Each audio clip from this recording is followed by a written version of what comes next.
Et bonsoir les exploreurs, on se retrouve ce soir, une fois de plus en différé, pour ces formats courts de mon déménagement. Vous voyez qu'en ce moment, tout est en train de jarter à l'écran. Nous attaquons ce soir avec le tome 2 des articles de The Hermetic Penetrator. Ce soir, phare dans la nuit sur la génomique de la supranormalité et les rencontres rapprochées du sixième type. Encore une fois, une magnifique illustration de Anders Gvamen. Citation Dr Gary Nolan. Certaines personnes semblent attirer à plusieurs reprises les phénomènes ou les expériences. Ils agissent comme une antenne ou sont comme des phares dans la nuit. Citation anonyme. Aucun groupe de scientifiques n'a-t-il jamais essayé en près d'un siècle d'établir une communication avec l'intelligence derrière la technologie? Citation Luis Elizondo. Vous savez qui serait mieux de demander? Nous devrions avoir Al Puthoff sur cette émission. Et ce serait le gars. Lui et Kit Green et quelques autres. Et Eric Davis. Ces gars seraient parfaits pour répondre à cette question. Je vais botter poliment en touche. Citation. Dr Harold Puthoff. Il y a beaucoup de choses que nous ne savons pas. Mais d'un autre côté, nous savons beaucoup de choses, même si ce n'est pas public. Citation. Viola Petitnil et Shafika Karagula. Le noyau codé s'occupe des antennes principales, des millions d'antennes qui, dans le futur, traiteront de la capacité de toutes les facultés de perception extrasensorielle, comme la capacité de voir les événements à distance et la capacité de contact télépathique. La station émettrice et réceptrice du contact télépathique est située dans le noyau codé.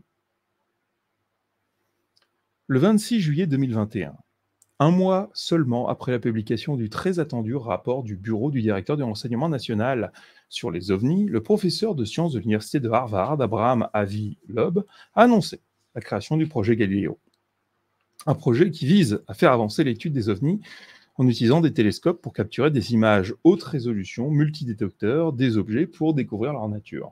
Le projet Galileo est à bien des égards l'aboutissement d'un processus d'acclimatation grand public à l'idée des ovnis qui a commencé en décembre 2017 lorsque le New York Times a révélé l'existence du programme avancé d'identification des menaces aérospatiales.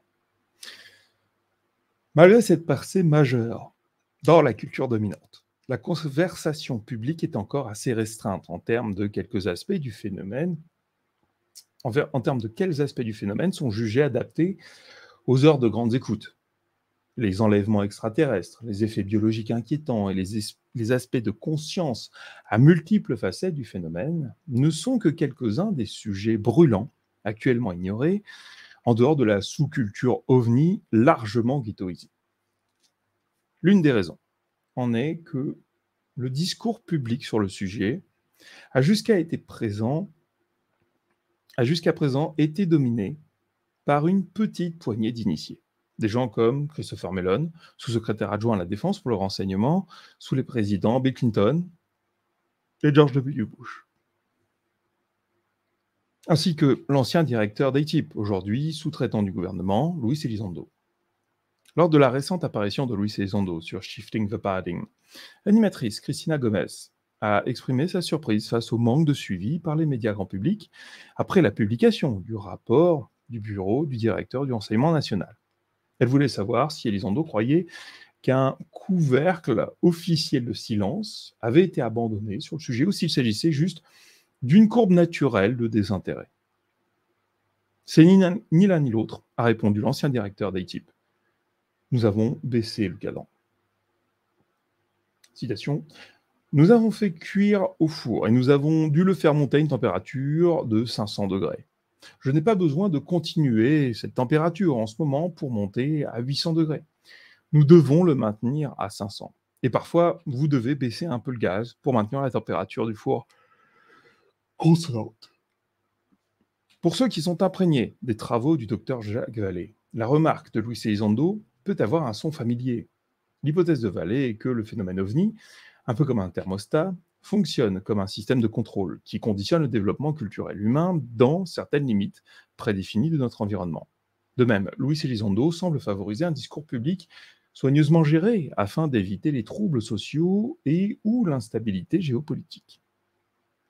Lors d'une récente apparition en podcast, Elizondo a déclaré que son travail avec les docteurs Christopher Canfield, Keith Green et Harold Alpetoff l'avait exposé à des choses qu'il ne pouvait pas expliquer en tant que scientifique.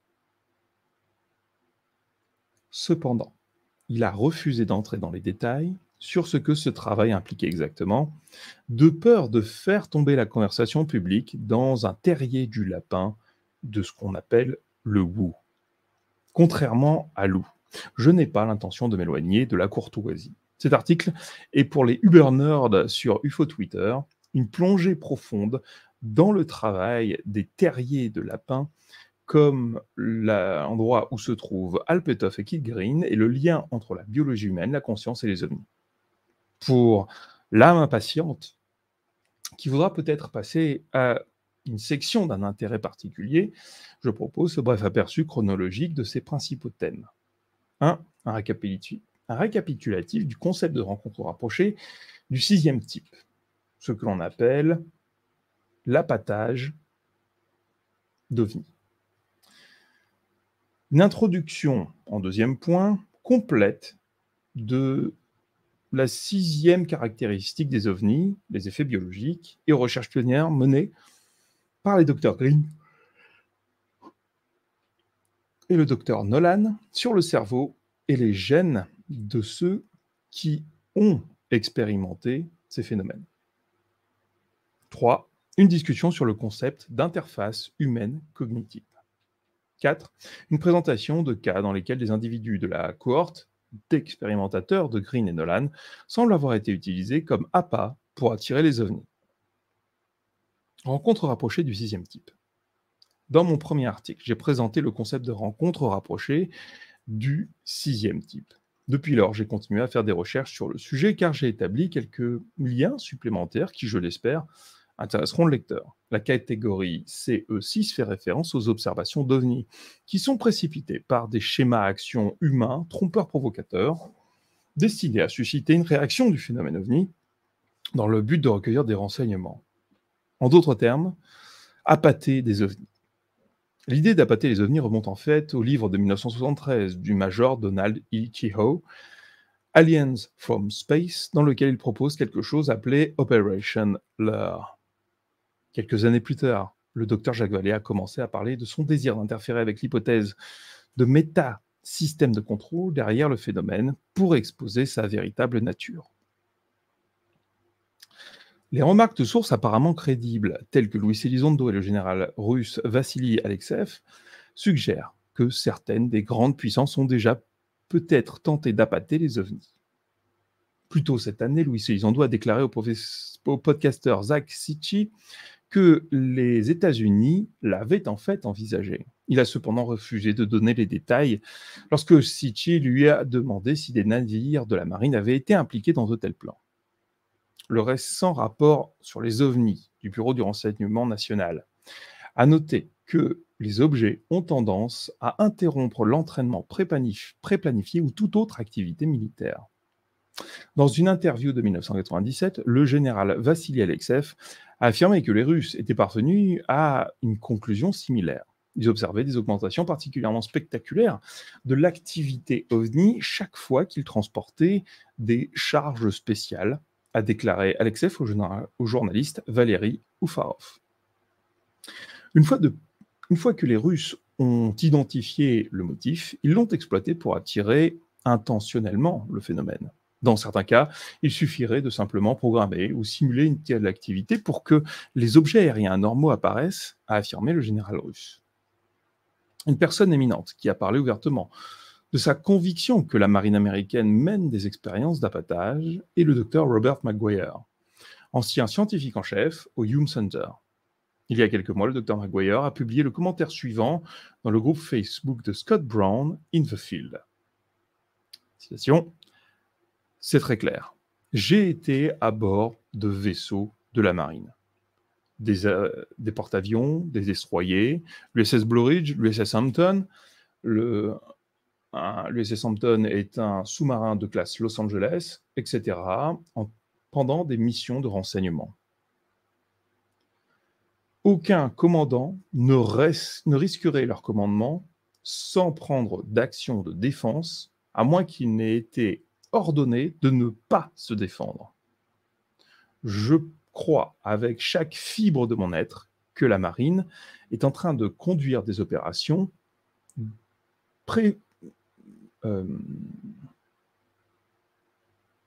dans le but d'obtenir une réponse de ces ovnis. Maguire a offert un contexte supplémentaire dans une conversation avec le journaliste citoyen bien informé Danny Silva. Silva a demandé son avis sur les rumeurs selon lesquelles la marine essaye de taquiner les ovnis pour qu'ils sortent. C'est ce que j'ai affirmé qu'il se passait avec l'USS Kidd, a répondu Maguire, faisant référence à un événement majeur au large de la côte californienne en 2019. Il a ajouté, citation, « La raison pour laquelle je dis cela, c'est lorsque vous envoyez un groupe de navires comme ça, et que ce groupe de navires n'a aucun sens. Ce sont des navires de soutien pour un groupe aéronaval. Alors ils sont sortis, ces croiseurs sont sortis, et tout d'un coup, ces choses ont volé au-dessus des navires, certains d'entre eux à quelques centaines de mètres.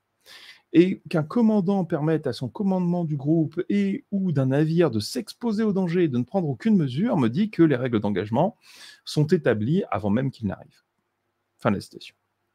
Alors, quelles pourraient être ces règles d'engagement ? En raison du manque d'action évasive des navires de la marine et leur volonté de se défendre, Maguire pense que l'explication la plus plausible est qu'ils ont été envoyés là-bas pour taquiner l'ours. Citation, « Je vous garantis que rien d'autre n'a de sens pour moi. Maintenant, je ne connais pas les ordres, personne ne m'a rien dit de secret, mais ça n'a aucun sens, Danny, que ces vaisseaux n'entreprennent aucune action. Des centaines de millions de dollars d'actifs, des millions de dollars en personnel qualifié, et la vie des gens qu'ils tiennent entre leurs mains, et ils ne font rien? Non, Danny. Ils sont allés là-bas pour les remuer. Ils ont une théorie sur la façon de le faire, et il me semble qu'ils ont réussi. Parce qu'ils ont fait sortir une sacrée quantité de l'eau. » Fin de la citation.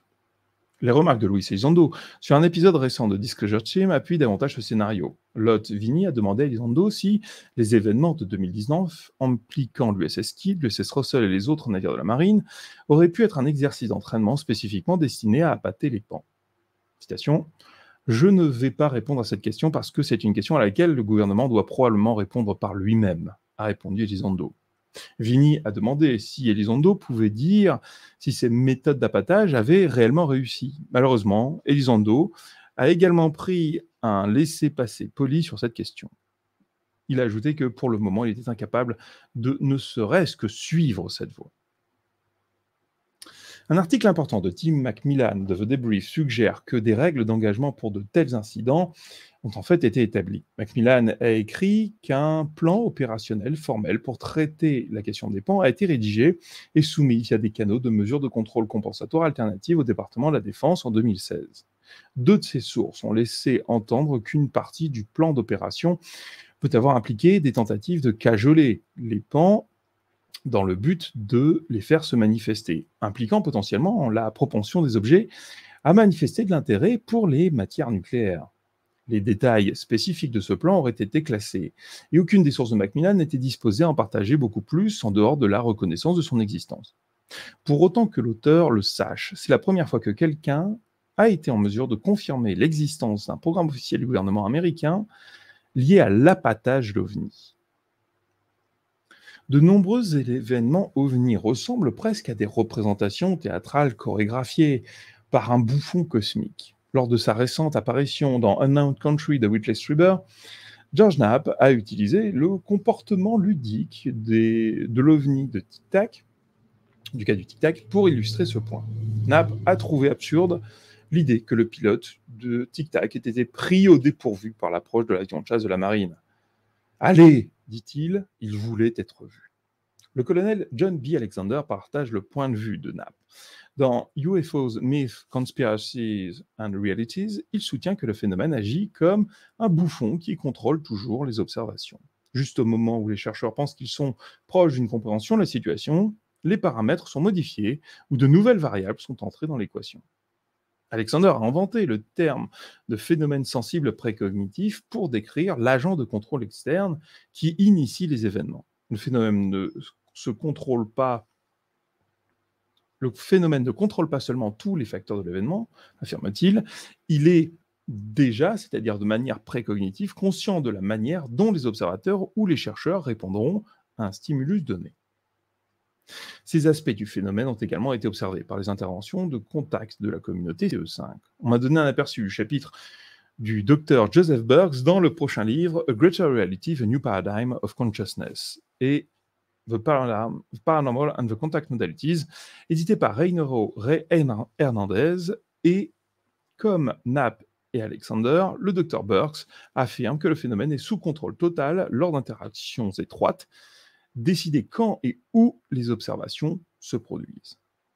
Le soi-disant effet autostoppeur est l'un des phénomènes du bouffon souvent signalés à la suite d'événements ovni. Sur Unknown Country, George Knapp a dit à Whitley Strieber que certains des pilotes de la rencontre avec l'ovni du Nimitz ont peut-être aussi vécu ce phénomène bizarre après leurs observations. Citation, « Je parierais que certaines de ces bagages liés aux soucoupes comme le tic-tac, que certains de ces pilotes ont emporté quelque chose avec eux. Ils ont une observation, c'est bien documenté, et vous pensez « Waouh, c'est vraiment cool !» Mais je vous parie qu'il y a eu au moins un ou deux dans les incidents bien médiatisés qui ont eu des expériences continues à cause de cette rencontre rapprochée. Ça vient avec le territoire. Fin de la citation. Carl Weib a fait écho aux affirmations de Knapp le premier jour de The Big Phenom numéro 2. Il y a quelque chose dans toutes ces histoires que tout le monde ignore, a déclaré Weib. Même les témoins de la rencontre de Nimitz sont rentrés chez eux et ont eu toutes sortes d'incidents paranormaux et les ont suivis jusque chez eux.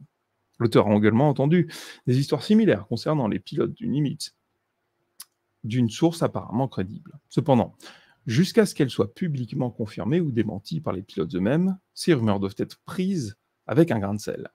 Fait intéressant, le lieutenant-commandant Alex Ann Dietrich a fait allusion de manière ludique à ce que ce soit le cas...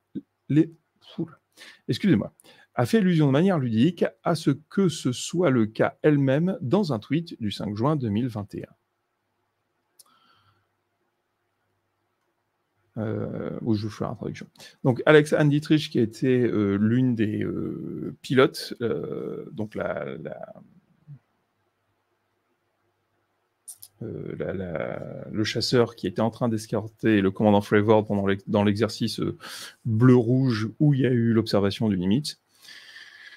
Si le Dr Green veut me mettre dans une machine IRM et dans un désert, dans un ranch du désert pour quelques semaines pour examiner les effets neurologiques que cela peut avoir sur moi, cela me semble une question digne du faux Twitter. Et là, Dave Beatty demande, est-ce que George Knapp pense que les pilotes auraient déjà eu des cas paranormaux liés au fait qu'ils aient eu un phénomène de hitchhiker? Est-ce que vous avez vu récemment de la vaisselle s'envoler par elle-même? Et là, Alex Ann Dietrich, ah, mais c'est pour ça! La remarque du lieutenant-commandant Dietrich sur le fait d'avoir été placé dans une machine IRM dans un ranch du désert par le docteur Christopher Green laisse en outre entrevoir la possibilité qu'elle soit un sujet dans son étude pionnière sur l'expérimentateur. Je décrirai cette étude en détail dans la section suivante. Selon Luis Elizondo, l'équipe a identifié un certain nombre d'observables liés au phénomène OVNI. À l'heure actuelle, la plupart connaissent probablement les 5 premiers. L'accélération soudaine et instantanée, la vitesse hypersonique sans trace, la faible observabilité, la capacité de déplacement transmédium et la capacité à avoir une poussée positive en altitude. Dans une interview de 2020 avec The New Republic, Elizondo a révélé qu'il y avait un autre observable dont ils étaient plus réticents à discuter. Le 6e observable fait référence aux effets biologiques tels que les changements morphologiques du corps et du cerveau. Cet aspect inquiétant du phénomène a reçu peu d'attention médiatique en dehors de la blogosphère ghettoisée des ovnis, mais est au centre de la première moitié de cet article. Travaillant en tant que sous-traitant pour Bigelow Aerospace Advanced Space Studies BASS, le docteur Harold Puthoff a commandé 38 documents de référence du renseignement de défense dans le cadre du contrat AOSAP-ATIP. Les documents couvraient un large éventail de sciences de pointe dans les domaines de l'aérospatiale et de la biologie. L'un des DIRD les plus intéressants a été rédigé par le docteur Christopher Green. Green a travaillé pour la CIA entre 1969 et 1985 et son curriculum vitae se lit comme suit. Relevant du directeur de l'agence, le Dr Green était l'analyste principal de la division au bureau du renseignement scientifique et sur les armes. Dans ce rôle, il avait une expérience de recherche et de gestion multidisciplinaire en médecine, biologie comparée, bioingénierie, physiologie animale et humaine, endocrinologie et sciences de la vie. Les domaines particuliers d'expérience en gestion comprenaient la direction de la recherche de docteurs et de médecins scientifiques dans les domaines susmentionnés, ainsi que la participation en tant qu'analyste principal. La spécialité médicale et la médecine légale et la toxicologie. Et ses travaux de recherche doctorale en neurophysiologie concernaient le fonctionnement biochimique humain du cerveau. L'objectif du DIRT de Green, Clinical Medical Acute Subacute Field Effects on Human Dermal and Neurological Tissues, était d'examiner les signes et symptômes médico-cliniques et la biophysique des blessures connues et attendues de l'exposition en champ proche à des systèmes anormaux, c'est-à-dire les ovnis. La définition de champ proche a été laissée délibérément subjective, mais faisant généralement référence à des objets à la vue des blessés. Les patients de la cohorte de Green décrivaient souvent des systèmes anormaux comme de petits objets ressemblant à des drones ou des objets métalliques de taille moyenne à de grandes formes diverses. L'étude s'est concentrée sur les cas où les symptômes sont apparus dans les heures ou les jours de l'événement. Un grand pourcentage des individus souffraient d'une combinaison de brûlures par rayonnement, lésions thermiques et lésions hématologiques et neurologiques permanentes. Selon M.J. Banias, les recherches de Christopher Green sur de tels cas ont commencé en 2003 et la cohorte initiale était principalement composée de militaires qui lui avaient été référés par leurs officiers supérieurs. En 2007, il avait traité environ 180 patients. Il est à noter qu'une partie des données utilisées dans le DIRT du Dr Green proviennent de ses propres archives personnelles inédites, remontant à 1978. Les critères d'inclusion de cette cohorte unique de patients sont très stricts. 1. Ils doivent avoir été affectés par des phénomènes anormaux à très courte distance. 2. Leurs blessures doivent être de nature physique. 3. Leur observation doit être corroborée par au moins un témoin supplémentaire. 4. On s'attend à ce qu'ils accordent au Dr Green un accès complet à l'ensemble de leurs antécédents médicaux. 5. Ils doivent accepter une batterie de tests comprenant des tests ADN, des tests sanguins endocriniens et spécialisés et des scintigraphies cérébrales. La plupart des détails liés aux événements d'OVNI réels dans l'étude de Christopher Green ne sont pas actuellement disponibles pour le grand public. Il admet qu'il existe des informations classées très pertinentes pour le sujet de sa DIRT, mais seule une petite partie de la littérature classée a été publiée. Dans une interview de 2019 avec Richard Dolan, le Dr Green a déclaré que ses habilitations de sécurité se sont bien améliorées quand il a quitté la CIA en 1985 parce que toutes les recherches scientifiques sont vraiment approfondies et sont menées dans le secteur privé. Malgré la nature sensible du matériel, quelques détails ont filtré concernant certains des incidents de l'étude de Green. Il a par exemple confirmé qu'environ une douzaine d'individus ont été blessés sur ou à proximité du Skinwalker Ranch. D'autres incidents se sont produits dans des endroits très sensibles comme la zone 51 et des terrains d'essais aérospatiaux privés non spécifiés. Certains ont également été blessés dans l'exercice de leurs fonctions alors qu'ils servaient à l'étranger. Pour M.J. Banias, Green a spécifiquement mentionné certains lieux désertiques classés en Afghanistan et en Irak, ainsi que des zones opérationnelles pour les forces spéciales en Amérique latine et en Amérique centrale. L'identité d'une poignée de participants à l'étude est devenue publique. Le célèbre téléspectateur Joseph Joe McMoneagle en a fait partie. Une observation spectaculaire d'un ovni aux Bahamas en 1966 sera décrite plus tard. Un autre est l'ancien sergent de l'armée de l'air Jonesboro, qui s'est approché d'un ovni atterri à 2 reprises lors des célèbres incidents de la forêt de Rendlesham en décembre 1980. Quelques noms civils ont également été mentionnés en relation avec le travail de Green, notamment Whitley Strieber et Christopher Bledsoe. Le DIRT de Christopher Green fait référence aux effets potentiellement dangereux d'un phénomène connu sous le nom de décalage vers le bleu. Être exposé à un décalage vers le bleu à une distance relativement proche peut entraîner des symptômes associés au rayonnement à large bande. Le concept de décalage vers le bleu est détaillé dans un DIRT hautement technique rédigé par le Dr Alpetov et intitulé Advanced Space Propulsion Based on Vacuum Spacemetric Engineering. Le Dr Puthoff écrit que la génération d'ultraviolets des rayons X mous dus au décalage vers le bleu de la partie visible du spectre vers des fréquences plus élevées peut produire des effets nocifs. Puthoff a expliqué le phénomène de décalage vers le bleu en termes un peu plus profanes lors d'une conférence en 2018. Dans cette salle, a-t-il déclaré au public, la plupart des radiations provenant de notre corps, du mur, etc., sont dans l'infrarouge. Les humains peuvent voir les choses dans le visible. Mais que se passe-t-il si vous entrez dans un volume d'espace où le vide a été conçu de la manière dont j'ai discuté? L'infrarouge que vous ne voyez pas d'habitude peut être décalé vers le bleu dans le visible. Citation. Maintenant, l'inconvénient de tout cela est le fait que la lumière visible, qui n'a pas d'effet particulièrement nocif, est décalée vers le bleu dans l'ultraviolet. Donc, si vous vous rapprochez trop près d'un engin, vous pourriez attraper un coup de soleil.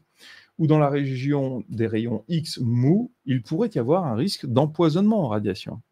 Donc, si vous rencontrez l'un d'entre eux assis sur le sol et qu'il est sous tension, je vous recommande de ne pas trop vous précipiter vers lui. Fin de la citation. L'AUSAP A-Chip a également étudié le matériel collecté lors de l'opération Plateau. L'enquête de l'armée de l'air brésilienne sur la vague d'ovnis autour de l'île de Colares à la fin des années 70. Alpetov a comparé l'activité spectaculaire au film de science-fiction classique de Steven Spielberg, Rencontre du troisième type. Selon l'employé de BAS AUSAP, Jacques Vallée, des Brésiliens ont mis en place un groupe de travail sur les ovnis composé de biologistes, physiciens, médecins et chimistes pour étudier les événements en temps réel. Les données enregistrées au cours des 3 mois d'enquête sur le terrain de l'opération Plateau comprenaient 500 photographies et 15 heures de films cinématographiques ainsi que 1000 pages de documents, journaux, croquis et cartes. Un nombre important de blessures médicales inquiétantes ont également été documentées au cours de cette étonnante série d'événements.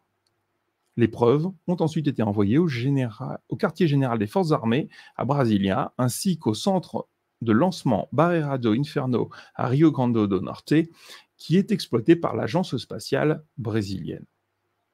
L'analyse du matériel brésilien a aidé AUSAP et A-Chip car il était en corrélation avec les conclusions de leurs propres experts médicaux. Dans une conférence récente, Alpetov a révélé que certaines des mêmes personnes étudient actuellement les données sur le soi-disant syndrome de la Havane. L'un des aspects les plus troublants de l'étude sur les expériences de Christopher Green est le fait que 25% des individus de la cohorte sont décédés dans les 5 à 7 ans, après avoir reçu leur diagnostic. Le 8 août 2018, Jay de The Mind Sublime a publié une image qu'il a trouvée sur le site Web of Tech sur Twitter. L'image prétend montrer le scanner cérébral d'une personne décédée peu de temps après l'exposition en champ proche à un engin aérien non identifié à 500 mètres. EarthTech a supprimé l'image de son site web quelques jours seulement après sa publication. Cependant, l'auteur a heureusement pu le récupérer dans son contexte d'origine à l'aide de la Wayback Machine lors des recherches pour cet article. Le lecteur remarquera les chevauchements évidents entre le texte d'accompagnement et le DIRT de Green. Il semble raisonnable de supposer que Alpetov est impliqué dans les recherches de Green. L'auteur a appris une rencontre d'OVNI qui aurait eu lieu dans l'une des zones mentionnées par Green à Banyas. Plusieurs militaires auraient perdu la vie à la suite de cet incident, jusque-là non signalé. Bien que je connaisse certains détails, y compris le pays où cela s'est produit, je n'ai pas pu déterminer si le cas est lié à l'image cérébrale ci-dessus. J'espère que plus d'informations feront surface sur ce cas extraordinaire à un moment donné, mais je ne retiens pas mon souffle. À moins d'un mouvement imprévu vers une divulgation complète, il est probable qu'il restera sous le voile du secret gouvernemental. En attendant, je décrirai 2 autres incidents qui répondent également aux critères du Dr Green. Cas numéro 1. Barbecue OVNI aux Bahamas, 1966. Dans Phenomena, Annie Jacobson a révélé que Joe McMoneagle est l'un des sujets d'étude du Dr Green. Les exploits de visualisation à distance de McMoneagle font partie de la légende militaire. Ce que l'on sait moins, c'est qu'il a également été témoin d'OVNI à plusieurs reprises. Sa première observation a eu lieu un soir, au début de 1966, lors de sa période de service sur l'île bahamienne Eleuthera. L'incident est décrit en détail dans ses mémoires The Stargate Chronicles. Il avait passé la soirée dans une salle de cinéma en plein air avec son collègue Steve Roberts. Et après le deuxième long métrage, ils ont décidé de rentrer chez eux. Il était environ minuit et le ciel nocturne était totalement clair, sans lune, et l'air était clair. C'était une de ces nuits insulaires où l'on pouvait lire un journal à la lumière des étoiles. Ils ont décidé de profiter d'une promenade le long de la plage sur le chemin du retour vers leur appartement. Une brise chaude soufflait de l'est à l'ouest, comme d'habitude, et c'était absolument calme à l'exception des combers qui se brisaient le long du rivage à un quart de mile. Puis, tout d'un coup, tout l'endroit s'est illuminé, comme en plein midi, comme si quelqu'un avait allumé le soleil. Tout son s'est arrêté au même instant. McMonagall avait l'impression d'être debout dans une cloche ou un cône de lumière très brillant. Ils ont levé les yeux pour voir d'où venait la lumière et se sont retrouvés à regarder droit dans le ventre d'une soucoupe elliptique qui faisait probablement 300 pieds de diamètre. Alors que l'engin, d'aspect métallique, planait silencieusement au-dessus d'eux, ils pouvaient voir qu'il avait des lignes de panneaux et des fenêtres opaques qui semblaient se fondre dans le matériau environnant. La lumière émanant de l'objet était si intense qu'elle a donné à McMonagall l'envie de protéger ses yeux de l'exposition. Ainsi, aussi soudainement qu'elle s'était allumée, la lumière s'est éteinte. L'engin a ensuite effectué un mouvement saccadé de démarrage et d'arrêt avant d'accélérer au-dessus de l'horizon. Inquiets d'être expédiés au Vietnam avant le prochain coucher de soleil, si leurs officiers supérieurs avaient eu vent de leur expérience, McMonagall et Roberts ont fait le serment de ne jamais en parler à personne. Mais cacher le fait que quelque chose de bizarre s'était passé est devenu difficile. Lorsque McMonagall s'est réveillé le lendemain, il s'est rendu compte qu'il était brûlé et ne pouvait presque pas sortir du lit. Il s'est rendu à l'installation médicale navale et est arrivé juste à temps pour voir Roberts être emmené dans une ambulance. Comparé à Roberts, McMonagall a eu de la chance. Un nageur passionné, il avait passé beaucoup de temps dans l'eau et était déjà cuit à un beau brun foncé. Roberts, d'autre part, avait toujours des cicatrices sur la poitrine et souffrait de sensibilité au soleil des décennies plus tard. Comme mentionné, les archives personnelles non publiées du Dr. Christopher Green sur ce sujet remontent au moins à 1978, la même année que Joe McMonagall a été recruté dans le programme de visualisation à distance de l'armée américaine. Étant donné que le Dr. Green a agi en tant que contrôleur contractuel du programme, il semble plausible qu'il ait pu avoir accès aux dossiers médicaux de McMonagall pendant plusieurs décennies. Cas numéro 2, temps manquant à la base Ellsworth, 1977. L'épisode 8, saison 2 de Unidentified Inside America's UFO Investigation présente plusieurs cas dans lesquels des militaires ont subi des effets biologiques après avoir été exposés à des ovnis à courte distance. L'un d'eux s'est produit à la base aérienne d'Ellsworth dans le Dakota du Sud, au plus fort de la guerre froide. À l'époque, Ellsworth jouait un rôle crucial dans le système de défense du niveau nord, abritant plusieurs centaines de missiles balistiques intercontinentaux Minuteman. Tard dans la soirée de 1977, l'officier de police à la sécurité Mario Woods et son chef d'équipe Michael Johnson ont répondu à un appel des agents de contrôle du lancement. November 5 a signalé un Seat 4 qui était une alarme sérieuse. Woods et Johnson ont tous deux été dépêchés sur le site et lorsqu'ils ont atteint l'autoroute 79, toute l'atmosphère était juste illuminée. Mario Woods décrit la scène. C'était juste super brillant, comme si le soleil se levait. Et alors que nous tournions le virage, cet objet était stationnaire au-dessus de November 5, à environ 5 à 10 pieds du sol maximum. Et c'était juste énorme, c'était aussi grand que n'importe quel immeuble Walmart que j'ai jamais vu. L'atmosphère dans le camion est devenue vraiment épaisse, comme je ne pouvais pas respirer. C'était une sphère ronde, et sur cette sphère, on aurait dit que l'extérieur était gazeux et que les contours flottaient autour d'elle. Ce n'était pas un engin avec des bordures ou quelque chose comme ça, c'était complètement rond. Woods a rappelé comment son partenaire semblait paralysé lorsqu'il s'approchait de l'objet. Citation, « Je n'arrêtais pas de lui crier dessus, « Michael, Michael !» mais il ne m'a pas répondu. J'ai pris ma lampe torche et je me suis tiré sur le rebord de la fenêtre de ce camion, et j'ai flashé ma lumière à cette chose. Mais dès que j'ai fait ça, la pression s'est arrêtée. C'était comme, d'accord, tu peux respirer maintenant. Et je me suis effondré sur le siège. Fin de la citation. Le dernier souvenir de Woods est de s'évanouir sur le siège de la voiture, jusqu'à ce que la radio se rallume. Citation. Tout ce que j'ai entendu, c'est le Wing Security Control November 1. C'était nous, notre indicatif d'appel. Et je l'ai entendu 3 ou 4 fois et je me suis tourné vers Michael Johnson et j'ai dit, tu as vu ça? Il est encore figé dans sa position. Et je ne pouvais pas comprendre parce qu'il y avait un mur juste ici. Et il est monté aussi loin que je pouvais voir. C'était l'arrière du réservoir du lac Newell. Nous sommes allés du November 5 à Newell Lake et c'est distant de 5 à 7 miles. Il n'y avait pas d'empreinte de pneus ou quoi que ce soit. C'était juste notre véhicule au milieu de la boue. Et on était au point du jour. Fin de la citation. Selon l'agent Woods, plusieurs heures s'étaient écoulées dont il n'avait aucun souvenir. Missing time, comme on l'appelle dans le langage ufologique. Les 2 hommes ont été emmenés au bureau de leur commandant d'escadre pour interrogatoire. Sergeant Woods, dit le commandant d'escadre, je dois vous demander ce qui s'est passé là-bas.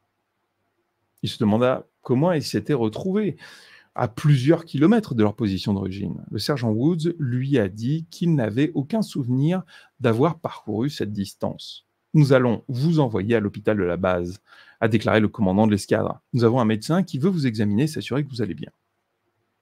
Le médecin a d'abord examiné les yeux, les oreilles et le nez de Woods, puis lui a dit qu'il devait prélever un échantillon de peau. « Pourquoi un échantillon de peau ?» a demandé Woods. « Vous avez des brûlures sur vous » a répondu le médecin. Les échantillons ont été placés dans un flacon et placés sur un plateau argenté. Le sergent Woods n'a jamais reçu les résultats de son propre examen médical. L'une des questions qui a émergé des recherches de Christopher Green sur le 6e observable est de savoir si certains individus sont génétiquement prédisposés à vivre des expériences anormales.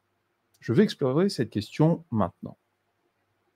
L'antenne de contact. Au cours de la période 2012-2013, Christopher Green s'est associé au docteur Gary Nolan. Nolan est un éminent généticien et l'actuel professeur Ashford et Carlotte H. Harris au département de pathologie de la faculté de médecine de l'université de Stanford. Le docteur Nolan a révélé de nombreux détails fascinants sur son travail avec le docteur Green dans une interview de 2019 sur Phenomenon Radio. L'une des raisons pour lesquelles Green l'a approché pour collaborer, a déclaré Nolan aux hôtes Linda Moulton Howe et John Burrow, était que son laboratoire avait développé de nouvelles technologies pour examiner l'état inflammatoire du système immunitaire qui permettait une profondeur et un profilage inimaginable auparavant.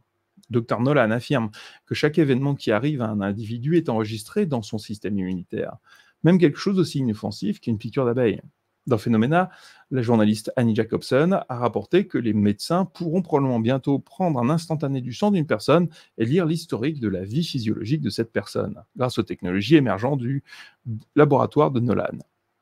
Nolan a déclaré à Jacobson qu'il avait rencontré et travaillé avec de nombreux patients de Green, examinant en profondeur les données médicales des patients. Comme son collègue, il soupçonne qu'un grand nombre de leurs blessures ont été causées par une sorte de champ électromagnétique. Quelle que soit la source qui s'avère être, elle a produit une inflammation et d'autres biomarqueurs qui peuvent être observés dans les IRM, les tissus et le sang. Le Dr Green a expliqué à Jacobson qu'il avait étudié de manière approfondie les téléspectateurs dans le sens, voire à distance, de classe mondiale comme Uri Geller, Ingo Swann et Pat Price, et avait conclu que ces personnes étaient anormales. Il est arrivé à cette conclusion après avoir examiné leurs tests sanguins, leurs tests génétiques, leurs tests de QI, leurs tests neurologiques et leurs tests cardiovasculaires, qui ont beaucoup à voir avec l'endocrinologie. Les Dr Green et Nolan essaient essentiellement d'identifier les gènes qui sont en corrélation avec des expériences anormales. Green fait référence à ce domaine de la recherche comme la génomique du supernaturel. Selon Gary Nolan, Green et ses collègues n'avaient vraiment commencé aucune des études sur le cerveau avant de s'associer avec lui. Peu de temps après que Nolan ait rejoint l'équipe, ils ont commencé à se concentrer sur un emplacement anatomiquement cohérent dans le cerveau des patients de Green qui présentait des caractéristiques structurelles inhabituelles. Au début, ils ont supposé qu'ils avaient affaire à une forme de lésion cérébrale. Mais une analyse IRM plus poussée a indiqué que l'anomalie représentait une caractéristique neuronale non pathologique. Ce qu'ils avaient découvert était une connectivité bilatérale améliorée de la substance blanche entre deux parties du cerveau appelées le caudé et le putamen. Ce n'est que lorsque le docteur Nolan a vu les résultats des IRM du putamen caudé qu'il a senti qu'ils avaient quelque chose de tangible et reproductible, qui pouvait être comparé à d'autres bases de données. Jusqu'à présent, Green et Nolan ont étudié sans IRM à partir d'une base de données hospitalière standard et aucun des individus de ce groupe témoin n'a présenté d'hyperconnectivité entre le caudé et le putamen. En revanche, dans leur propre cohorte clinique unique, environ 50 à 60% ont, à des degrés différents, bénéficié de l'amélioration. En d'autres termes, bien au-delà de la probabilité statistique. Cette région du cerveau fait partie des ganglions de la base et est connectée à tous les capteurs environnementaux du corps. Il est connu pour être impliqué à la fois dans la coordination motrice et dans la prise de décision intuitive. Ce qui a permis à Green et Nolan de comprendre l'importance de leur découverte, c'est que leur propre cohorte comprenait plusieurs brillants téléspectateurs, ceux qui sont capables de voir à distance. Ces individus avaient l'hyperconnectivité à la pelle. En fait, ils étaient à l'extrémité supérieure de la courbe, a déclaré Nolan à MJ Banias. L'observation que la densité de matière blanche est particulièrement surdéveloppée chez les téléspectateurs à distance rend logique de se demander si la caractéristique est en quelque sorte liée à une cognition anormale. Et si oui, comment? Gary Nolan propose des spéculations éclairées. Nous ne sommes tous que des champs d'information quantique. Les protéines et tout ce que nous sommes se trouvent dans un champ d'information quantique. Ces protéines et les atomes qui les composent sont également des informations quantiques. Alors pourquoi ne devraient-ils pas être réceptifs à d'autres formes de transfert d'informations quantiques que nous supposons déjà naturellement réelles? Fin de la citation. Nolan veut savoir si certaines personnes ont un centre de traitement unique qui leur permet de donner un sens à ces informations. Si des signaux anormaux sont vraiment perçus à distance, ils doivent encore se superposer à des structures préexistantes dans le cerveau et être traduits en perception sensorielle normale, explique-t-il. Alors, comment le cerveau reçoit-il les signaux anormaux? Nolan spécule que les réponses à cette question pourraient être trouvées dans les travaux de Matthew Fisher, molécules Posner, et Roger Penrose et Stuart Hameroff, microtubules. Le docteur Viola Petit-Neil, intuitif, a probablement été la première personne à établir le lien entre cette zone du cerveau et la cognition anormale. Dans Through the Curtain, elle a décrit une classe du soir psychique de 1961 au cours de laquelle elle a reçu un certain nombre d'informations sur ses fonctions possibles.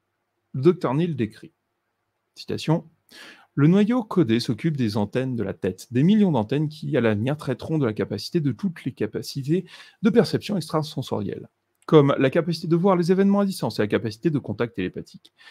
La station émettrice et réceptrice du contact télépathique est située dans le noyau codé. Ce noyau est le mécanisme qui serait activé et utilisé au fur et à mesure que la race se développerait. Certaines personnes ont un certain niveau de développement. La capacité de lire les archives planétaires, akashiques, a quelque chose à voir avec certaines antennes activées dans le noyau codé. C'est le mécanisme physique utilisé par l'interaction du centre supérieur de la tête et du centre Kundalini, la base de la colonne vertébrale, ou centre racine, avec son foyer extérieur dans le centre Ajna. Ce serait le mécanisme physique pour gérer cette capacité de l'éthérico-physique. Ce mécanisme physique est le noyau codé. Les ventricules du cerveau agissent comme un écran pour les images animées. Fin de la citation. L'une des questions qui ressort des recherches de Green et Nolan sur le cerveau des expérienceurs est de savoir s'il pourrait y avoir un lien entre le sixième observable, le sixième sens et les rencontres rapprochées du sixième type.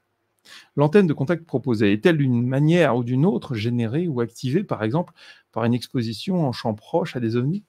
Une antenne préexistante attire-t-elle le phénomène en premier lieu? Jusqu'à présent, Nolan et Green n'ont vu aucune indication que le niveau de connectivité entre le putamen caudé change avec le temps.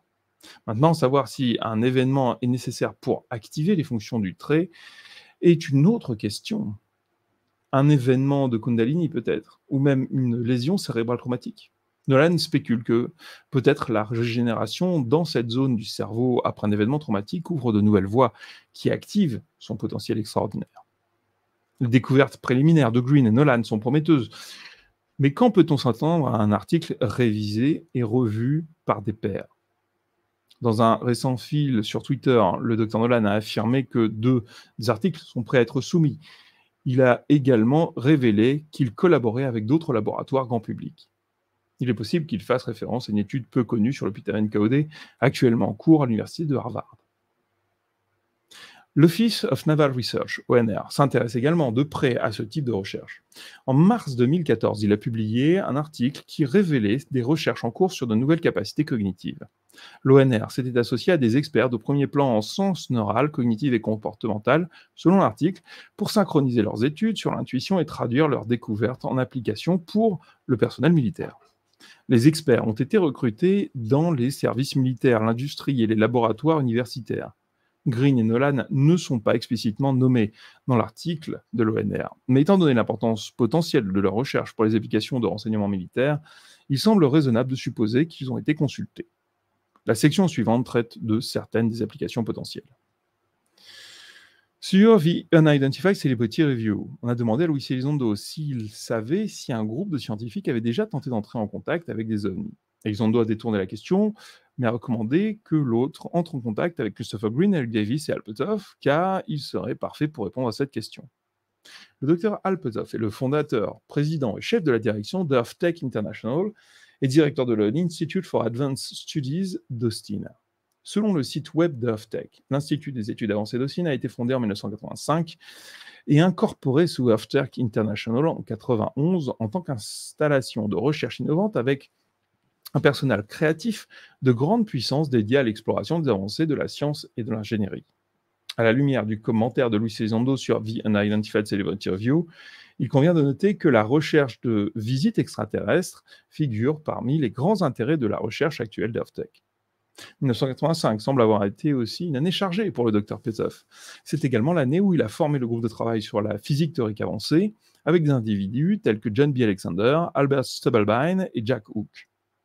L'ATP a tenu sa réunion inaugurale au McLean Secure Facility de BDM.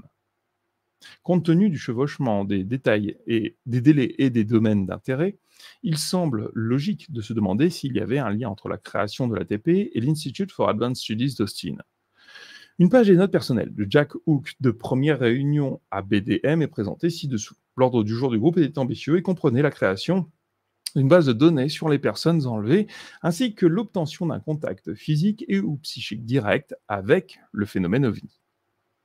Le successeur de Christopher Green au bureau étrange de la CIA, Ronald Pandolfi, aurait déclaré que les opérations de renseignement tendent à se concentrer sur le suivi des expérimentateurs, puisque le phénomène lui-même ne peut pas être identifié physiquement. En 2019, Melinda Leslie a fait une excellente présentation très détaillée de l'ATP pour UFO Danemark. Au cours de son discours, elle a raconté un événement en 1992 où Gordon Novel aurait contacté une personne enlevée au nom d'Alpetov. John B. Alexander a également approché cet individu et a affirmé Leslie. Leur objectif était d'obtenir son ADN et de la recruter pour interagir avec les extraterrestres. Une histoire similaire est racontée par le docteur Stephen Greer dans Hidden Truth, Forbidden Knowledge. Selon le docteur Greer, il a également été approché par Alexander. Stubblebine aurait dit à Greer qu'ils avaient une organisation très privée qui s'occupait du sujet. Il voulait qu'il les rejoigne parce qu'il pensait qu'il avait découvert la pierre de Rosette du contact extraterrestre. La personne enlevée et Greer ont refusé. L'une de ces tentatives de recrutement était-elle liée à l'ambition déclarée de l'ATP de créer une base de données des personnes enlevées, d'établir un contact direct? Ou peut-être même les travaux ultérieurs de Christopher Green sur l'ADN des experienceurs? Sur Phenomenon Radio, John Burrow a interrogé Gary Nolan sur les applications potentielles de ses recherches. Il voulait spécifiquement entendre les réflexions de Nolan sur l'idée de placer des individus de son étude dans un hotspot à OVNI pour attirer le phénomène. Au début, Nolan a semblé ouvert à l'idée et a même suggéré que quelqu'un comme Gene Radin devrait être impliqué pour concevoir l'étude de la bonne manière. Il a semblé plus mal à l'aise cependant lorsque Burrow lui a demandé s'il était au courant de plans pour mener une telle expérience. Citation. « Cela n'a été discuté dans aucune des réunions auxquelles j'ai participé », a répondu sèchement Nolan. Quelle serait la lecture d'une telle expérience? s'est demandé Nolan. Citation. Voulez-vous lire ce qu'ils pensent voir? Que ressentent-ils? Leur attacheriez-vous, vous savez, des fils pour mesurer leur activité cérébrale? Je veux dire, ce sont toutes de bonnes questions, John, mais je ne sais pas ce que serait ce genre d'étude. Parce que c'est vraiment entrer dans un domaine de la psychanalyse et de la perception. Fin de la citation. Nolan fait montre d'un point juste. Les témoignages peuvent ne pas être fiables. Cela est peut-être particulièrement vrai pour les observations à courte distance. Le projet Condign du Royaume-Uni a fait valoir que de telles rencontres peuvent affecter le cerveau humain de manière à stimuler sa bibliothèque d'imagination et provoquer une activité visuelle qui n'est en fait pas une représentation fidèle des faits. Dans The Hayes Tower, John Keel a proposé que puisque le phénomène se cache de nous en revêtant un million de déguisements idiots, les chercheurs devraient se concentrer sur l'examen des percipients et essayer de comprendre ce qu'ils ont vraiment vécu, pas ce qu'ils pensent avoir vécu. C'est exactement ce qu'a fait Bass, selon l'un des anciens cadres supérieurs. Bass a tenté de contourner la tromperie des ovnis et la manipulation de la perception humaine en décodant ses conséquences biologiques. En d'autres termes, il considérait le corps humain comme un système de lecture des effets d'ovnis en utilisant la technologie médico-légale, les outils luminologiques, de la biologie cellulaire, de la génomique et de la neuroanatomie. Cette nouvelle approche a entraîné une révolution dans la délimitation du niveau des menaces des ovnis. Des informations supplémentaires sur la question de la lecture proviennent du journaliste Gary S. Beckham. Dans un article, il décrit la méthodologie de base derrière une expérience exotique proposée par Christopher Green pour enquêter et peut-être démasquer l'intelligence bouffonne censée opérer sur Skinwalker Ranch. L'idée de base était d'utiliser deux médiums et de placer un récepteur à l'intérieur d'un l'aimant d'un scanner cérébral pendant un état d'enchevêtrement profond d'esprit à esprit avec un expéditeur distant. Beckham a expliqué que l'expéditeur serait placé comme un appât, potentiellement en danger, aussi près que possible du cœur du phénomène du Skinwalker Ranch. Le but était d'inciter le phénomène à agir sur l'émetteur de manière à joindre les états cérébraux intriqués de l'émetteur et du récepteur. Citation. En supposant le risque que le phénomène Skinwalker puisse simplement briser l'état cérébral intriqué de l'expéditeur dans le range de l'Utah et du récepteur qui se trouve à l'intérieur de l'aimant dans un laboratoire de recherche à une certaine distance, le meilleur des cas enregistrerait des changements induits par le scanner cérébral du récepteur, par l'effet de la source Skinwalker sur l'expéditeur. Fin de la citation. L'hypothèse était qu'une telle expérience enregistrerait les signatures psychotropes du phénomène et relèverait peut-être la nature de la source affectant la perception humaine. Cependant, on ne sait toujours pas quelles seraient les conséquences médicales d'un tel scénario du meilleur des cas. Le 6 janvier 2018, quelqu'un a divulgué un enregistrement audio extraordinairement révélateur qui aurait pu éclairer davantage l'expérience décrite par Beckham. L'enregistrement consiste en une longue conversation entre Christopher Green et Kay Randall May, son conseiller psychique. Au cours de leur conversation, Green essaye de persuader un Randall May légèrement sceptique de participer à une expérience avec le psychique israélien controversé Uri Geller.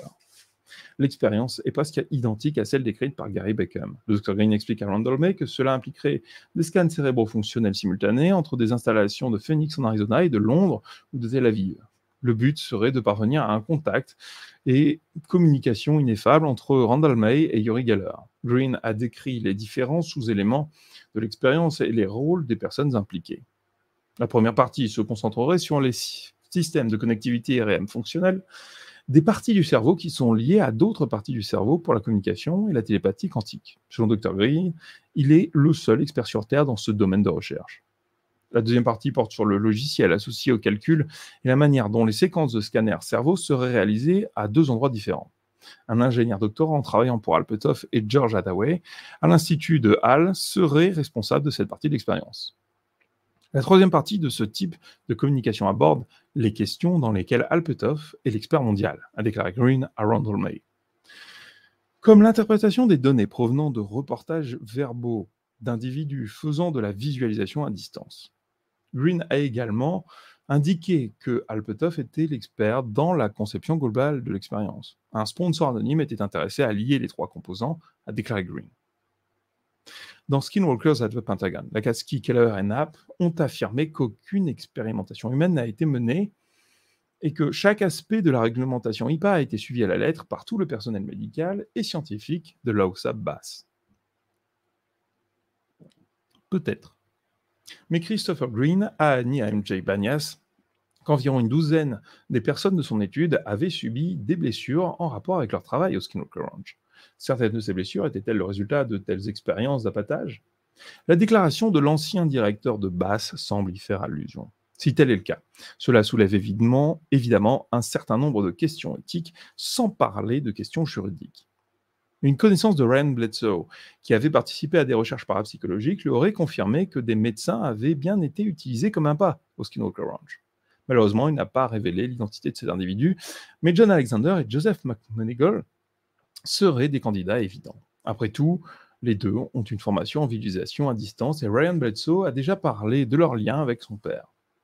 James Lakatsky a également confirmé que McMonigal avait organisé des sessions de visualisation à distance liées à Skinwalker Ranch pour OSAP. L'une des interviews les plus importantes accordées par Louis Elizondo au cours de la dernière année était sur le podcast bien intitulé Engaging the Phenomenon de James Iandoli. Iandoli est un partisan bien connu du contact initié par l'homme et voulait les réflexions d'Elizondo sur le sujet. Elizondo a déclaré à Iandoli qu'il n'avait jamais été contre le CE5. En fait, l'ATIP avait son propre terme pour de telles rencontres, il dit interface humaine cognitive. La diapositive 9 d'ATIP indique de même que le département de défense a été impliqué dans des expériences similaires dans le passé. Vous avez une émission sur la chaîne spécifiquement sur ces diapositives. Lorsque Iandoli a demandé si CHI avait été observé pendant son séjour à ATIP, Elizondo a déclaré qu'il s'en remettait aux experts sur le sujet, faisant probablement allusion à Puthoff, Green et Davis. OSAP ATIP a-t-il vraiment utilisé quelque chose comme les protocoles CE5 de Stephen Greer pour interagir avec le phénomène? Ou Elizondo faisait-il allusion à des expériences d'appâtage utilisant des sujets humains? Lakatsky, Keller et Knapp écrivent dans Skinwalkers at the Pentagon que des décennies de recherche sur le terrain par OSAP, BASS, NIDS et plusieurs autres organisations suggéraient que la conscience, y compris la communication télépathique, peut jouer un rôle essentiel dans les interactions homme-pan. Ils ont également indiqué que l'OSAP BASS avait réussi à établir le contact en déployant des personnes particulièrement adaptives en tant qu'agents interactifs humains dans les points chauds OVNI. Il semble raisonnable de supposer que certains de ces agents interactifs ont été sélectionnés en raison de leur antenne de contact bien développée. Vinny de Disclosure Team a demandé à Louis Elizondo s'ils avaient déjà été formés à la visualisation à distance. Elizondo a refusé de répondre parce qu'il ne voulait pas que les missions qu'il aurait pu avoir dirigent le sujet à l'étude. À quel genre de mission faisait-il allusion? C'est de la pure spéculation, bien sûr, mais Elizondo aurait-il pu être personnellement impliqué dans des expériences CE5 ou CE6 pendant son séjour à OSAP ATIP? Beaucoup semblent croire que quelque chose comme le projet Stargate existe toujours. Dans Managing Magic, Grant Cameron a indiqué que Ronald Pandolfi avait transféré le programme de la DIA à la CIA avant sa résiliation en 1995. D'autres, comme Gary Beckham, ont suggéré qu'il s'est finalement retrouvé à la National Security Agency. Lors de l'événement Making Contact Convergence 2021, Louis Elizondo a également fait allusion à l'existence d'un programme de visualisation à distance actuel. Peut-être un projet Stargate 2.0 visant à s'interfacer avec l'intelligence non humaine? Fait intéressant, lors d'un épisode récent de Unknown Country, Whitley Strieber a déclaré à George Knapp qu'il avait entendu des rumeurs selon lesquelles des intuitifs militaires étaient utilisés pour s'interfacer avec le phénomène OVNI et a demandé si Knapp en était également conscient. Je sais ce que vous voulez dire, a répondu Knapp. En décembre 2018, John Burrow a participé à une table ronde sur UFO News Network dimanche avec Frank Stalter, James Iandoli et Grant Cameron. Plusieurs bombes ont été larguées au cours de cette conversation qui semble être passée largement inaperçue de la communauté OVNI. L'une des affirmations de Burrow était qu'il avait reçu un briefing sur le projet Stargate et avait enseigné des techniques pour améliorer ses capacités psychiques lors d'une visite à l'installation EarthTech de Alpetov. Dans Contact Modalities, Grant Cameron mentionne que Christopher Green avait également exhorté Burroughs à pratiquer le yoga Kripalu et la méditation Vipassana.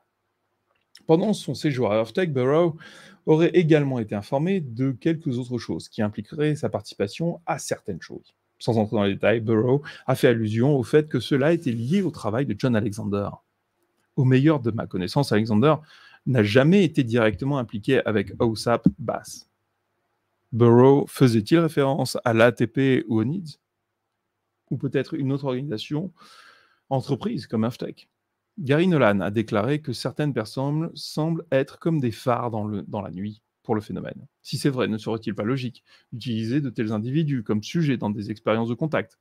Le briefing de Burroughs à Earthsec aurait-il pu être lié aux travaux de Green et Nolan sur le Putamen codé et aux efforts en cours pour appâter le phénomène?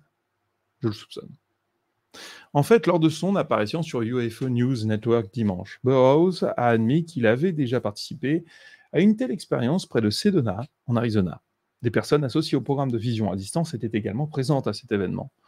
La première heure dans le désert de Sedona a été froide et sans incident. L'un des participants a dit à Burroughs qu'ils auraient dû faire les protocoles CO5 avant de sortir, car cela est généralement nécessaire pour obtenir une interaction. Puis tout d'un coup, le spectacle a commencé. Des objets anormaux ont été observés à une distance et plus près du groupe. L'un d'eux apparut juste au-dessus d'eux et tournait dans le sens inverse des aiguilles d'une montre. Deux grands engins triangulaires et des objets bleus plus petits ont également été vus cette nuit-là. Une personne qui avait été associée au programme de visualisation à distance a déclaré qu'elle était surprise que Burroughs ne soit pas déjà à l'intérieur du programme gouvernemental travaillant sur ce sujet. James Yandoli a demandé à John Burroughs s'il pouvait révéler l'identité de cet individu. Burroughs a refusé et a dit à Yandoli qu'il pouvait deviner 1000 fois sans savoir qui c'était. Si c'est vrai, c'est une information intéressante. Après tout, la plupart des personnes qui ont travaillé pour le projet Stargate sont bien connues. Burroughs n'était-il simplement pas familier avec les informations accessibles au public sur la visualisation à distance, ou cette personne avait-elle été impliquée dans un programme post-Stargate? La référence à un programme gouvernemental en cours semble indiquer ce dernier.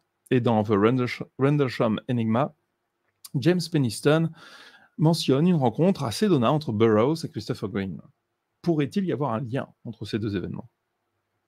Une partie de l'activité OVNI à Sedona aurait été enregistrée sur vidéo. Frank Salter a demandé à John Burroughs si l'une des images serait un jour mise à disposition du public. « Ce n'est pas mon truc », a répondu Burroughs. Il a été pris par la personne qui était là. Salter a suivi. Mais c'est entre des mains privées, pas entre les mains des militaires. C'est ce que je veux dire, a déclaré Burroughs. S'il y a quelque chose de pertinent, l'armée a la main dessus. C'est tout ce que j'essaye de dire. Le récit de Burroughs rappelle à bien des égards les interactions de Christopher Bledsoe avec John Alexander. Bledsoe est un véritable aimant pour les phénomènes paranormaux depuis sa rencontre spectaculaire d'OVNI près de la rivière Cape Fear en 2007. Comme Burroughs, on pense qu'il est l'un des sujets de test de l'étude d'expérimentation de Nolan et Green. Sans surprise, il a également été l'un des premiers civils à être étudié par OSAP. Au centre de l'histoire de Bledsoe se trouve une belle entité féminine blonde qu'il appelle la Dame. Les détails entourant la relation supposée de Bledsoe avec cette entité dépassent la portée de l'article, mais il convient de noter qu'il est convaincu que c'est l'une des raisons pour laquelle la communauté du renseignement le surveille. John Alexander a été assez ouvert sur sa relation avec Christopher Bledsoe. Il n'est cependant pas clair pour l'auteur si l'intérêt d'Alexander pour Bledsoe est purement personnel ou s'il a été chargé d'interagir avec lui. Selon un article, il travaillait encore en tant que consultant en défense jusqu'en 2019. Dans une récente édition de Shadows of Your Mind, Christopher Bledsoe a également déclaré qu'il avait été réuni avec John Alexander par des relations gouvernementales sans nom. John Alexander a peut-être offert un indice sur l'identité de cet individu dans son livre Reality Denied. Selon Alexander, il a rencontré Bledsoe chez un ami en Pennsylvanie.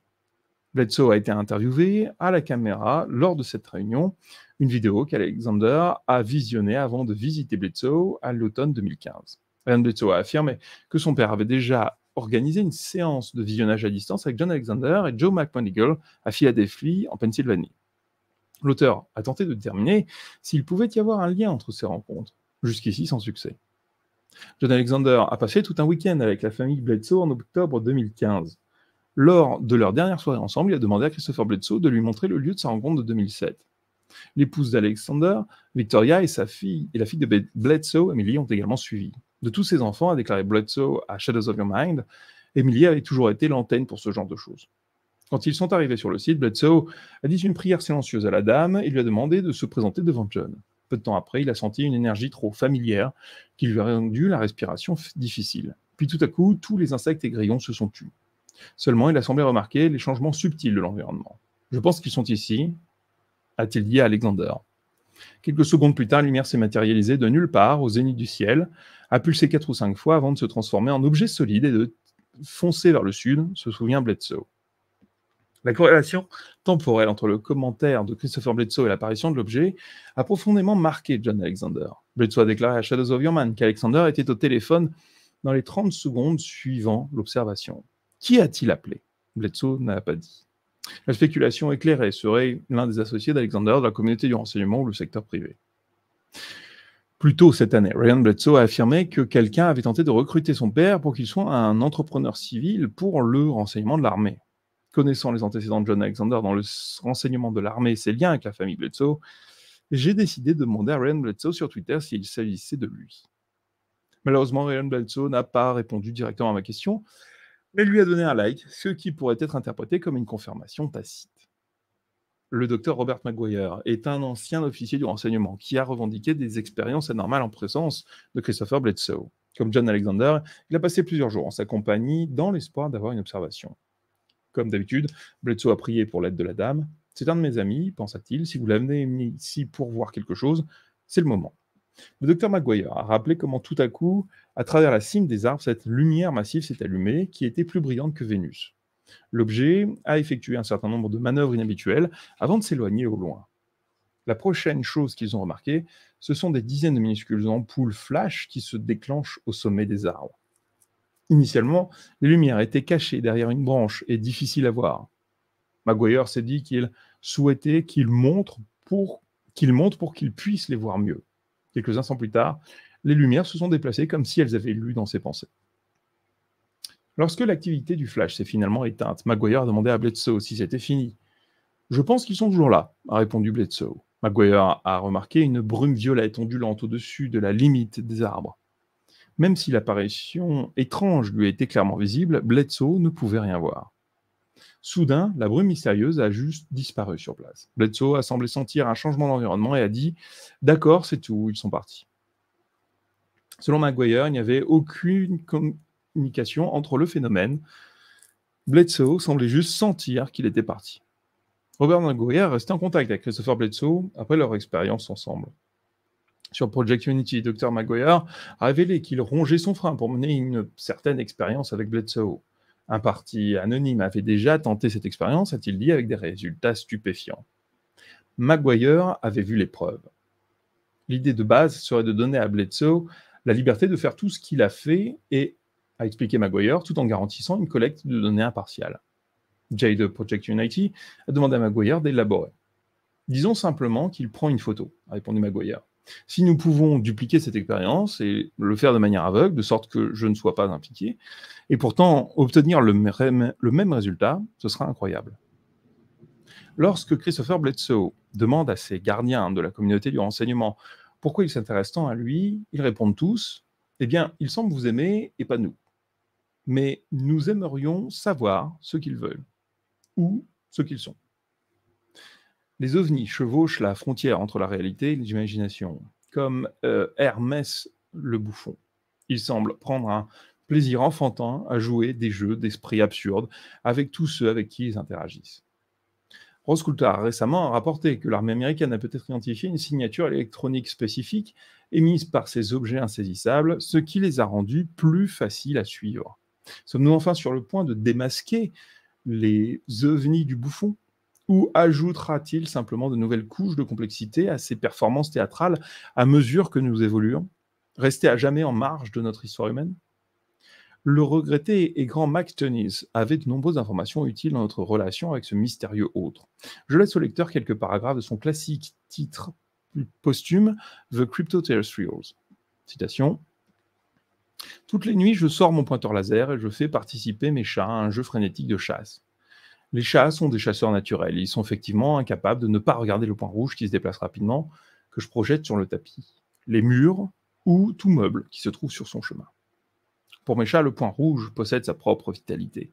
Il existe en tant qu'entité distincte. Bien qu'ils puissent me voir tenir le pointeur, ils ne peuvent pas ou ne veulent pas être distraits par de telles choses une fois que le bouton est enfoncé et que le salon est soudain vivant avec de la vermine lumineuse. Alors ils le chassent.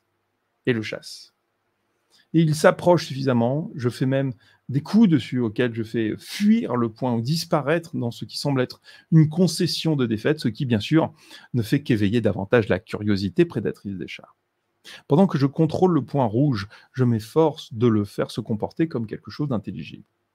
Se contenter d'agiter le pointeur dans la pièce ne serait pas amusant. Alors je fais grimper, sauter et s'aborder lorsqu'il est acculé, même si le laser est insensible aux obstacles. Ce sens de la physicalité semble être l'élément qui rend la chasse au laser si attrayante à la fois pour les chats et pour moi. Je ne peux pas m'empêcher de me rappeler notre recherche continue de supposés véhicules extraterrestres. Les observations d'OVNI démontrent bon nombre des mêmes aspects d'une chasse au laser féline typique. Disparition mystérieuse, manœuvre impossible, une prédilection pour la ruse, le désir apparent d'être vu malgré ou à cause d'une technologie présumée être bien en avance sur les nôtres. Plus d'un ufologue a noté que les ovnis se comportent plus comme des projections, des hologrammes, que comme des écrous et des boulons qui seraient assemblés pour faire un engin. Une observation qui demande la nature de l'intelligence faisant une projection. Selon l'astrophysicien Jacques Vallée, les ovnis font partie d'un système de conditionnement psychosocial par lequel des récompenses perçues sont distribuées pour concilier le manque de preuves physiques irréfutables. Le phénomène, quelle que soit sa nature ultime, s'obstine à se renier, permettant ainsi le jeu, même qu'il entend jouer avec nous. Nous voyons cette soudaine étincelle de lumière rouge, nous bondissons. Cette fois, nous l'attraperons à coup sûr. Fin de l'article. Merci à tous pour ce format de l'été, format court-long cette fois-ci. Merci à Hermic Penetrator pour les droits de traduction de ce texte qui était beaucoup plus compliqué à lire que ce que je pensais, donc désolé d'avoir buté pas mal de fois, mais c'était assez dense. Et merci à Anders Vamen pour l'illustration. Passez une bonne soirée et on se retrouve dimanche pour la prochaine émission.